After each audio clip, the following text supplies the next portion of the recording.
plaisir pour moi d'accueillir parce que c'est la ville de Rufisque qui vous accueille. Hein. Considérez que vous êtes à Rufisque parce que Rufisque c'est une grande ville du Sénégal qui est dans la région de Dakar. C'est une ville d'histoire et de culture, une grande ville. C'est pourquoi cet événement pour moi revêt toute son importance.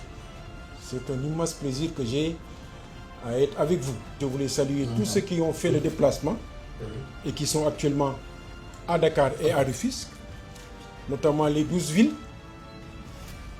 Je vous souhaite la bienvenue au Sénégal, à Dakar et à Rufisque. J'ai beaucoup apprécié aussi, Dr Yawayo, quand vous parlez de localizing development. La solution viendra de nos localités. J'ai toute une forte conviction sur ça. Je pense que, oui, nous avons des États très centralisés qui tentent de se décentraliser. Mais il n'est pas possible de parvenir à des solutions, notamment pour adresser des questions comme un développement urbain qui prend en compte les questions de risque, sans mettre l'accent sur les collectivités territoriales. Et nous avons espoir, parce que ces 3 ateliers vous ont permis d'étoffer vos outils, d'avoir une compréhension partagée, de développer vos capacités et d'arriver maintenant à formuler de façon beaucoup plus pragmatique et concrète l'ambition que vous avez autour des thèmes que vous adressez. C'est le lieu encore de remercier à nouveau la GIZ, la CEDEAO et l'Union africaine d'avoir permis cette plateforme, d'avoir permis ce processus de capitalisation et d'être parvenu aujourd'hui, ici à Dakar, à essayer de traduire tout ce que vous avez capitalisé en programme concret pour adresser ces préoccupations. Il est bon de parler de ma ville. Vous savez, vos amis, les 2 représentants de la ville de Rufisque, ont travaillé sur une initiative sur le littoral, par rapport à l'érosion côtière. Ils ont raison.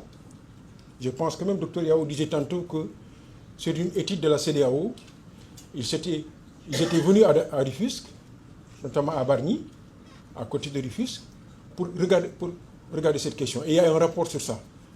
Vous ne verrez pas un rapport au niveau du Sénégal qui ne pointe pas la ville de Rufisque par rapport à ce risque sur l'érosion côtière. Vous ne le verrez pas. Vous êtes venus au moment où on était en train, avec l'État central, d'essayer de formuler une autre initiative, un autre programme concret pour essayer de faire face à l'érosion côtière dans notre ville. Parce que sûrement, certaines villes ont travaillé sur des questions d'inondation. Mais chez nous, l'inondation et l'érosion côtière peuvent venir ensemble. Nous avons, le mois d'août était un mois très compliqué chez nous, quelquefois, parce que c'est le mois de fortes pluies. Mais les pluies on peut déplacer au mois de septembre. Mais durant ces périodes, vous voyez que durant le mois d'août, où nous avons la houle, nous avons une conjugaison de l'érosion côtière et des inondations. Quand même, ça devient un enjeu terrible.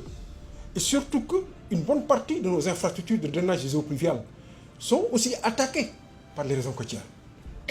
Je suis en train de vous contextualiser dans quoi on est par rapport à cette question, par rapport à ce risque. Donc, que le développement urbain l'adresse de façon plus intelligente, plus concertée, plus inclusive, plus partenariale, c'est une urgence. Mais traduire tout cela en actes concrets, c'est aussi une urgence. Je ne crois pas qu'on puisse adresser ces questions sans un partenariat assez très approfondi. Partenariat, ça veut dire